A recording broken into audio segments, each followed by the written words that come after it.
hear you first one at a time. Let me get out of We the way. did this independently. Deputy Chairman of the Subcommittee. My name is Sasha Moss, and I'm a Technology Policy Fellow at the Arch Street Institute. What was the, okay, we put the mic up a little Of bit. course. Sorry. With the Arch Street Institute, we're a nonprofit, nonpartisan public policy research organization based out of Washington, D.C., with satellites across the country. Arch Street's mission is to engage in a policy research educational outreach that promotes free markets as well as limited yet effective government, including properly calibrated legal and regulatory frameworks that support internet economic growth and individual liberty.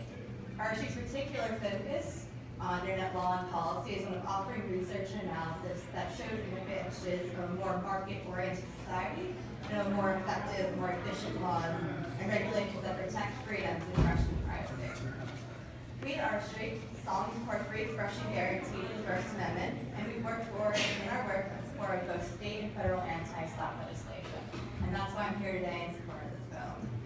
We take a concerned view of strategic losses given public participation, or SLAPPs are completely ought to be discouraged, unless the person bringing the lawsuit can affirmatively prove that their loss is both a substantive and legitimate chance of success.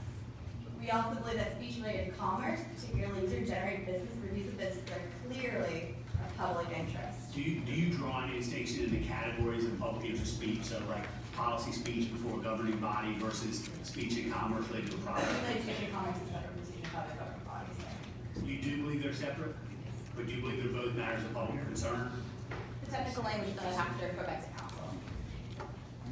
Okay, because we already have SLAPP law in Virginia that relates to, you go before council and you respond to that kind of stuff. And we're speaking specifically in the economic context, digital freedom of providing their use online. So the great majority of businesses are living public figures. Discourse pertaining to these services should be encouraged. We, the business owners seeking to prevail or get an anti-SLAPP motion to be dismissed and generally have to provide some evidence of action malice. So we've heard some examples from our colleagues at Yale. And I wanted to read a weekly from consumer protection. And just to say society relies heavily on individuals that are used third-party intermediaries. Yelp, Advisory, the interview section for retail like Macy's and eBay.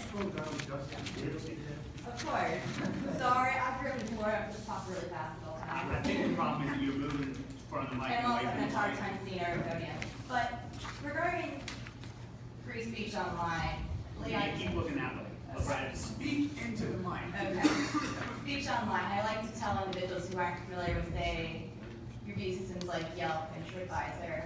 At one point, before we had these online services, we used to go to our neighbor and say, I read a review in the paper about a new really great bakery, is it worth checking out? The neighbor would say yes or no, and if they said no, no one was going to come in to go see your neighbor for a speech between individuals.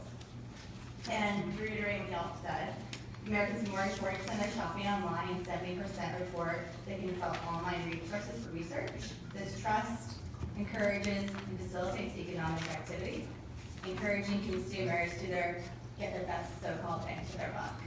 Now, back in 1984, CompuServe launched a service, Electronic Mall. It was the first comprehensive online commerce site. It offered a digital catalog, and only you could access if you had a personal computer and subscribe to their service. And nothing, computers at the time cost about $2,500. So not many people had access to this. CompuServe's Electronic Mall led to what we now consider one of the best digital free speech legislation, Section 230 of the Communications Decency Act of 1996. It's good public policy to strengthen the anti-SLAPP laws and pass new ones. As our colleagues have said, currently in 28 states, including the District of Columbia, they have anti-SLAPP legislation.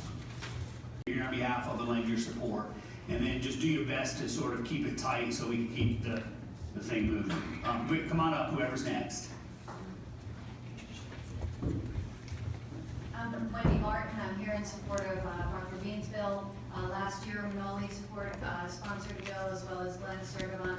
And I just want to share my story again.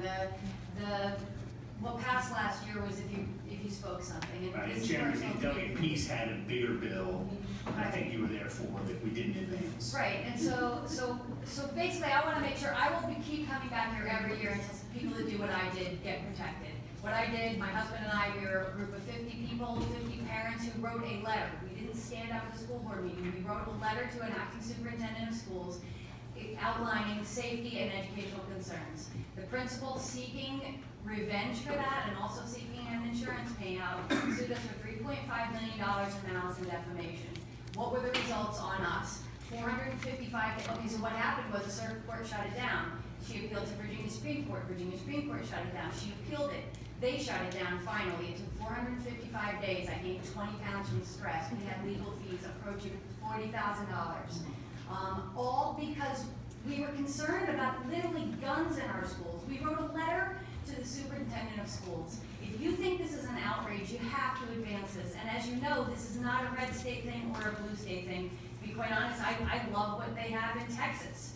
You know, 28 other states have this as diverse as California and Texas. We are playing catch up now, and I will keep coming back. We will keep coming back, but let's get it done this year. That's my request. So there's, just so we're all on the same page, because the part of this bill is the expansion that you were looking for last year, which was traditional matters of public policy expressed outside the forum, so the letter you sent.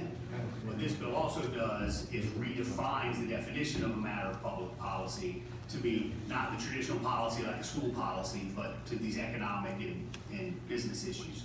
So, but the part that you are I think most caring about, which we heard you testify about last year, was the communication to any third party, Right. not just in the forum, but any communication regarding that policy. Is that right? Yes, and I mean, that's the dog I have in this Yeah. fight. I won't rest until other people who do what I did, try to speak up and advocate for a public school, are protected against a $40,000 lawsuit. Right. You know, Dr. Bill Bosher, the late Bill Bosher, he was distinguished professor. Yeah, I'm Bill. sorry, could you give me 1 second? Sure, Manolo. I have a question for the chairman. Would her situation be covered now, like as Kilgore's got it written? Yes. Yes, that's a. Okay. Yes, hers is Great. already a matter of public concern and communicated to third parties. Right, so I'm glad Gotcha. that way. Okay, thank you. Also, you know, we represent a coalition, so there's more people who are not here, not able to come today, so thank you. All right, come on up. Hello, my name is Carol Wolf, and I served on the Mission School Board for 6 years. And I speak also as a journalist. And I was here again last year talking about this. And we got all kind of bogged down in the weeds. Your Honor, may I just ask your Yeah, question? Your Honor says yes. I'm assuming that everything that lady just said, you would say ditto, and you're very happy that we can pass this. No, I'm not about to say that, okay? Okay, I mean, I agree with Wendy, but Delegate Habib asked the question about whether there's a distinction between the business entities and the broader public policy entities. And I do see that there is a difference, okay? Absolutely, and I'm not sure what the committee can do in terms of the business part of it. I'm talking about citizens being able to participate in, Right. okay? You're talking about the First Amendment, not commercial speech. Exactly. They're trying to apply the same slap protection to commercial speech that you want to see apply to First Amendment speech. And because and the anti-SLAPP suits that came last year, as you know, and we've got this now. So what I'm asking is that if there's a way for this committee to request a JLARC opinion, so that next year when we come back, we all have a basis for making decisions as opposed to. Right. Yeah, so the only thing JLARC does are formal studies, which have to have a bill filed and approved. We've passed the deadline for filing JLARC studies, and they're actually not taking any new ones this year because they're backed up. So JLARC may, in another year, be appropriate forum. Boyd Graves would be another potential forum. There's any a number of ones to look at it if we wanted to.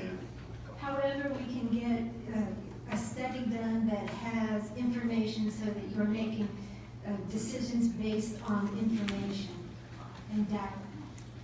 That's what I ask here. Okay, sorry, I've got a note. I'm having a hard time interpreting it. So in terms of Manoli's Republican policy, ditto on all that, but I want to be able to walk out of here today securing the, You want third party. communication to the third party. That third And party. if to get that, it meant killing the part they actually care about, you'd be happy, but they'd be upset. Well, they'd be upset, but they can come back next year. We were here last year. Right. So thank you for your time, and, Great. and I do need to correct everybody else's. There are 29 states, not 28, that already have anti-SLAPP. Well, sometimes they don't include us in that list. That was, Well, and Delegate Peace's bill was really going a lot further last year. Right. And we got totally wrapped around the axle on it and ended up doing that small thing in Delegate Lupassi's bill Exactly. last year. So if there's a way to third party protect and also to discourage, I hear you talking about telling the courts what to do. I'm not, this bill would help clear court documents and speed it up. And if any sanctions, already attorneys can get hit with a penalty for bringing a frivolous lawsuit. And that's their fight over there. But the sanctions should go to the court, so that the court does not have, the courts need money too. And if they can get these lawsuits through there, and if it is indeed frivolous, let's make that happen. Let's unclog that, the court's docket if we can. So I thank you all for your consideration, and I hope that there's some way we can produce the data again, that you need to make a full decision. You know, one of the concerns that, thank you. Okay. One of the concerns we had last year with this was once you start identifying the particular claims that the immunity applies to, then you just incentivize lawyers to plead around those claims. So like right now, it's 18.2499 statutory conspiracy, civil cause of action is 500, but I don't think, for example, common law conspiracy is closed. Defamation's not in here, so. What defamation is it? I know you're adding it, it's not in the existing law, is what I'm saying. So, a good lawyer like Kilgore's gonna include it on sales. All right, thank you so much for being here again. Anybody else here to speak in favor of the bill that we have not heard from? All right, anybody here to speak, Delegate Mitchell? First of all, I'm very pleased about Delegate Kilgore's bill. As I said, great minds think alike. My bill was initially broader than Delegate Kilgore's bill, and included a section at the end that basically says if the court finds, and you may like this, Mr. Chairman, I'm not sure, if the court finds that the legal action was brought, this is like 59, by the way, that a legal action was brought to deter or prevent a party from exercising constitutional rights and brought for the proper purpose of harassment or cause necessary delay or increase the cost of legislation, then they would award sanctions such that the court determines sufficient to deter such action. So it actually, in that sense, is broader. The first part of the bill is largely identical, but this basically says if the court finds, as a matter of record, that it is specifically done to stop someone from doing their constitutional rights, the court can issue such sanctions as the court determines sufficient to deter the party from bringing such an action. Mr. Chairman, you heard the woman that said that they finally did beat that suit, but it cost her $40,000 in legal fees. And I think most of these suits normally are beaten. I don't think these SLAPP suits succeed as a matter of law. They succeed as a matter of harassment to stop people from protecting the Constitution. So I bring that to Mr. Chairman's attention, and if people like that, that's good. If not, I'm actually willing to go and jujitsu in another direction, which is I support Delegate Kilgore's bill. I will vote for it. I'm going to ask him after this hearing if I can co-patron it. But if you think, Mr. Chairman, that a more limited measure might succeed, I'd be willing to do the limited measure in the hopes that he succeeds, and then when he succeeds, I withdraw my bill. But if he doesn't succeed, we could have two bills in the process, if one's already here, already made, and that way we can get one or the other. Yeah, I think the practice of this subcommittee is not send out two versions of the same bill, but then if the limited version is the full committee or the full body or the Senate committee or the Senate body, they would just whittle his bill down. I see. Okay, that's fine. I'm very We happy. have a motion to lay out Bill 2446. Before we do, I just want to mention that extra provision to see if there's anyone that likes that provision. If the court finds that someone has intentionally brought this lawsuit to prevent a party from exercising their constitutional rights and for an improper purpose, including to harass, that they can basically sanction the person. Right, which is already what 8.01.271.1 does.